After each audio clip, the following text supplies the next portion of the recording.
ناظرین آداب، hot cake studio میں آپ کا خیر مقدم ہے۔ آپ دیکھ رہے ہیں اپنا پسندیدہ پروگرام چلو بات کر کے دیکھتے ہیں۔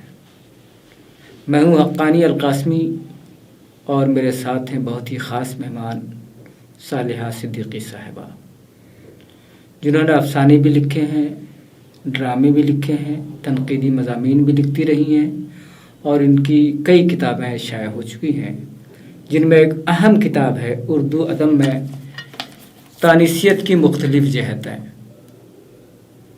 اور دوسری کتاب ضیاء اردو ہے جو ضیاء فتح آبادی کی شخصیت سے متعلق ہے۔ اس کے علاوہ ان کی ایک اہم کتاب علامہ اقبال کے حوالے سے ہے جو بنیادی طور پر ایک ڈرامہ ہے۔ صالحہ صدیقی صاحبہ، آپ کا ہاٹ کیک اسٹوڈیو میں خیر مقدم ہے۔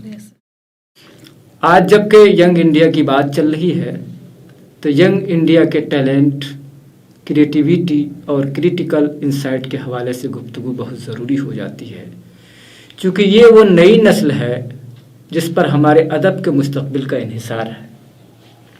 یہی ہمارا مستقبل ہے اور ان کے مستقبل کو سنوارنا، سجانا یہ پورے معاشرے کی ذمہ داری ہوتی ہے۔ یقینی طور پر ہمارا ماضی بہت درخشاں رہا ہے، لیکن وہ ماضی جس کا کوئی مستقبل نہ ہو اسے لے کر آدمی کیا کرے گا؟ اس لیے اس وقت ضرورت ہو جاتی ہے کہ ہم نئی نسل کی حوصلہ افزائی کریں، انہیں اپریشیٹ کریں، انہیں ہر سطح پر تعاون دیں۔ تو صالحہ صدیقی نئی نسل کی ممتاز قلمکار ہے اور انہوں نے بہت ہی اچھی کتابیں لکھی، بہت ہی اہم مضامین لکھے ہیں۔ تمام رسائل و جرائد میں جو مؤقر رسائل ہیں ان میں ان کی تخلیقات شائع ہوتی رہی ہیں، اور خوشی کی بات یہ ہے کہ انہیں کتابوں سے کا بہت شوق ہے، کتابوں سے ان کا بہت ہی گہرا رشتہ ہے۔ یہ ہر وقت مطالعے میں مستغرق رہتی ہے اور زیادہ تر نئی جہتیں تلاش کرتی رہتی ہیں۔ ظاہر ہے کہ تانیثیت پر لکھنے کے لیے جس ارتکاز اور ایمان نظر کی ضرورت ہے وہ یقینی طور پر ان کے پاس ہے۔ صالحہ صدیقی صاحبہ، آپ نے علامہ اقبال کے حوالے سے بہت ہی اہم ڈرامہ لکھا ہے جس پر بہت سارے لوگوں کے تاثرات بھی آپ نے شامل کیے ہیں۔ تو یہ بتائیے کہ آپ نے ان کی ازدواجی زندگی کو ہی کیوں موضوع بنایا؟ علامہ اقبال پہ میرا ریسرچ کا موضوع علامہ اقبال کی شاعری میں ڈرامائی عناصر ہے، اور ایم اے میں میں نے ایک اسپیشل پیپر کے طور پہ بھی علامہ اقبال کو ہی چنا تھا، اور جیسے جیسے میں ان کو پڑھتی گئی، انہیں قریب سے جاننے کا موقع ملا، تو میں نے یہ محسوس کیا، میرے اندر یہ تجسس تھا کہ بحیثیت شاعر تو عالمی شہرت یافتہ ہے، وہ کسی تعارف کے محتاج نہیں ہے، لیکن ایک انسان کی حیثیت سے وہ کیسے تھے۔ تو جب میں نے اس نظریے سے ان کا مطالعہ کرنا شروع کیا تو سب سے پہلی نظر جو میری گئی وہ ان کی ازدواجی زندگی پر پڑی۔ تو انہوں نے اپنی زندگی میں 3 شادیاں کی، اور پہلی شادی ان کی 16 سال کی عمر میں ہو گئی تھی۔ ان کی پہلی بیوی عطا محمد خان، جو اس وقت ایک رئیس، بہت بڑے رئیس تھے، ان کی بیٹی کریم بی سے ہوئی تھی، لیکن وہ اس شادی سے خوش نہیں تھے، اور وہ پوری زندگی خوش نہیں تھے۔ تو ایک وقت ایسا آیا ان کی زندگی میں کہ وہ ان کے اخراجات تو برداشت کرنے کے لیے تیار تھے، لیکن ان کو رکھنے پر آمادہ نہیں تھے۔ تو ان کے جانے کے بعد پھر ان کو تنہائی محسوس ہوئی، اور ان کے گھر والوں نے اور عزیز و اقارب جو ان کے تھے، دوست تھے، انہوں نے مل کر یہ فیصلہ کیا کہ کیوں نہ ان کی دوسری شادی کرا دی جائے۔ تو ان کی شادی سردار بیگم سے لگی۔ اب سردار بیگم سے جب ان کی شادی لگی تو ایک ان کے پاس اس زمانے میں آپ کو پتہ ہی ہے کہ گمنامی خطوں پہ اور اس طرح کی چیزوں پہ کتنا لوگ بھروسہ کیا کرتے تھے۔ اگر کوئی کسی پر الزام لگاتا تھا تو بنا اس کی تصدیق کیے، یا بنا، اگر کسی بھروسے مند آدمی نے کوئی اس بارے میں بات کی ہے تو بنا اس کی تصدیق کیے، بنا اس کی تہ میں جائے فیصلہ لے لیا کرتے تھے۔ تو ان کے ساتھ بھی وہی ہوا کہ گمنامی خط آئے، اور انہوں نے اس خط پہ بھروسہ کر کے رخصتی نہیں کرائی، اور اس دوران ان کی تیسری شادی مختار بیگم سے ہو گئی۔ تو یہ بڑا دلچسپ ہوا کہ مطلب پہلی بیوی مائکے میں ہے، دوسری کی رخصتی نہیں ہوئی، اور تیسری ہے۔ تو یہ تینوں شادیوں اگر ان کی زندگی کے اور تہ میں آپ جائیں گے تو ایک کشمکش و تصادم آپ کو ملے گا۔ تو میرے ذہن میں ایک خیال آیا کہ کیوں نہ علامہ اقبال کی زندگی کے اس پہلو کو بھی روشناس کیا جائے، منظر عام پر لایا جائے، اور بہت ڈرامیٹیکل مجھے لگا تو میں نے علامہ ڈرامہ کے نام سے یہ ڈرامہ آپ نے جو ان کی ازدواجی زندگی کو موضوع بنایا تو لگتا ہے کہ اس کا مطلب ان کی تخلیقی سائیکی پہ اس کا بہت ہی منفی اثر پڑا ہوگا. منفی تو نہیں، کیونکہ ایک بڑا شاعر جب ہوتا ہے تو وہ اپنی ازدواجی زندگی یا اپنی پرسنل لائف کو پروفیشنل سے الگ کر کے دیکھتا ہے. تو ان کی ذات یہ تو تھا کہ وہ ذہنی طور پہ الجھن، اب ایک ہی انسان ہے، وہ پوری دنیا کے لیے شاعری کر رہا ہے، پوری دنیا کے بارے میں سوچ رہا ہے، اور وہ اندر سے اس کشمکش میں بھی ہے. لیکن انہوں نے کبھی بھی اپنی پرسنل لائف کو اپنی شعر و شاعری کی زندگی پر اس طرح سے حاوی نہیں ہونے دیا. آپ کو ان کی شاعری کے بارے میں بتانے کی ضرورت نہیں ہے، آپ تو بخوبی آپ پوری دنیا کے سامنے ہے وہ. تو مجھے نہیں لگتا کہ ان کی جیسے فراق گورکھپوری کی زندگی تھی، زندگی تھی، وہ اپنی بیوی کی وجہ سے بہت ہی پرابلم میں رہتے تھے، بہت سی دقتوں میں رہتے تھے، اور ظاہر ہے کہ ان سے کوئی رشتہ نہیں رکھا تھا، اور بہت زیادہ پریشانی کے شکار تھے، تنہائی اسی کی وجہ تھی. تو اسی طرح کا اثر میرے خیال سے علامہ اقبال کی زندگی پہ ضرور پڑا ہوگا، کیونکہ اپنی کئی خطوں میں انہوں نے اس تعلق سے اظہار خیال بھی کیا ہے. تو ایک طرح سے اوتھیلو سنڈروم جو ہوتا ہے، یہ عام طور پر تخلیق کاروں کی ازدواجی زندگی کا عام مظہر ہوتا ہے. تو علامہ اقبال بھی اسی کے شکار رہے، اور ظاہر ہے کہ آپ نے ایک بہت ہی اہم موضوع پہ کام کیا ہے، تو آپ کو زیادہ پتہ ہوگا اس تعلق سے. لیکن بحیثیت مجموعی دیکھیے، اس طرح کی چیزوں سے، اس طرح کی جو باتوں سے جو ہے نا، ایک جو عقیدت کی عمارت ہوتی ہے کسی بھی بڑی شخصیت کے ساتھ. ظاہر ہے کہ علامہ حکیم الامت بھی کہلاتے تھے، شاعر مشرق بھی کہلاتے تھے، ایک بہت بڑے فلسفی اور دانشور بھی تھے. جب ان کی یہ ازدواجی زندگی لوگوں کے سامنے آتی ہے تو وہ عقیدت کی عمارت جو ہے مسمار ہونے لگتی ہے. لیکن ایسا ہونا نہیں چاہیے. ایک شاعر جس نے اپنی پوری زندگی اصلاح قوم کے لیے اور ملک و قوم کے لیے، ان کو نوجوانوں کو موٹیویٹ کرنے کے لیے صرف کر دی، اور ان کی ازدواجی زندگی میں بے شک بہت ساری پریشانیاں تھیں اور کشمکش میں تھے، لیکن کبھی بھی انہوں نے ان کی شاعری کا آپ جب مطالعہ کریں گے تو آپ کو کہیں محسوس نہیں ہوگا کہ ان کے ساتھ یہی تو مطلب جو میں نے اب تک ان کی شاعری کا ہی مطالعہ کیا، تو مجھے کبھی نہیں محسوس ہوا کہ مطلب اتنا بڑا شاعر اندر سے. شاعری جو ہوتی ہے پوری شخصیت کی عکاس نہیں ہو پاتی ہے. آدمی شاعری میں کچھ اور نظر آتا ہے اور شخصی زاویے سے الگ نظر آتا ہے. آپ نے تو ریاض خیر آبادی کا نام سنا ہوگا. وہ خمریات کے شاعر کہلاتے تھے، لیکن انہوں نے کبھی زندگی میں شراب کو چھوا تک نہیں، ہاتھ بھی نہیں لگایا. تو اس طرح شاعری اور شخصیت کو الگ الگ کر کے دیکھنے کی ضرورت ہے. بے شک. تو علامہ اقبال کے تعلق سے جو لوگوں کے ذہن میں ایک تصور ہے، لوگوں نے جو بت بنا رکھا ہے، تو آپ کی اس کتاب یا ڈرامے کی وجہ سے یا ان کی اس شخصی زندگی کی وجہ سے وہ بت پاش پاش ہوتا نظر آتا ہے.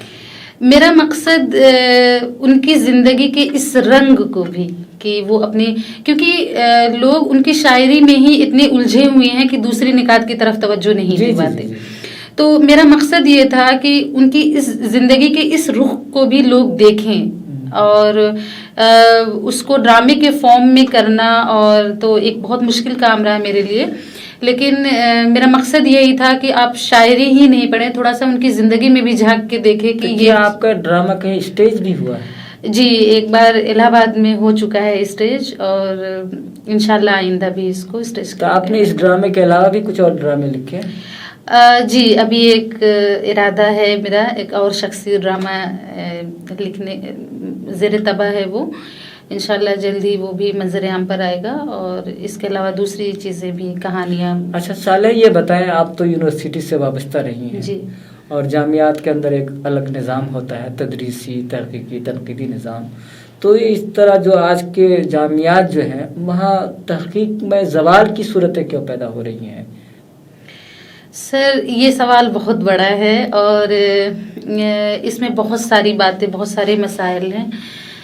پہلی چیز تو یہ ہو گئی ہے کہ کمپٹیشن بہت زیادہ. نہیں، میرا خیال ہے کہ چونکہ اساتذہ جن کی نگرانی میں یہ طلبہ رکھے جاتے ہیں، تو وہ زیادہ توجہ نہیں دے پاتے ہیں. وہ اپنی ترقی درجات کے لیے سارا کام کرتے ہیں. سارا ارتکاز جو ان کا ہوتا ہے وہ ترقی درجات کے لیے ہوتا ہے. اگر کوئی مضمون بھی لکھتے ہیں تو مقصد وہی ہوتا ہے کہ ہمارا پروموشن ہو، ہم پروفیسر بن جائیں. اس کے علاوہ جو طلبہ لکھتے ہیں، مکمل گائیڈنس نہیں مل پاتی ہے طلبہ کو، اور ایک ہی موضوع پر وہ کام کراتے جاتے ہیں. تو ظاہر کہ کوئی نیا زاویہ، کوئی نیا پہلو تو آ نہیں سکتا.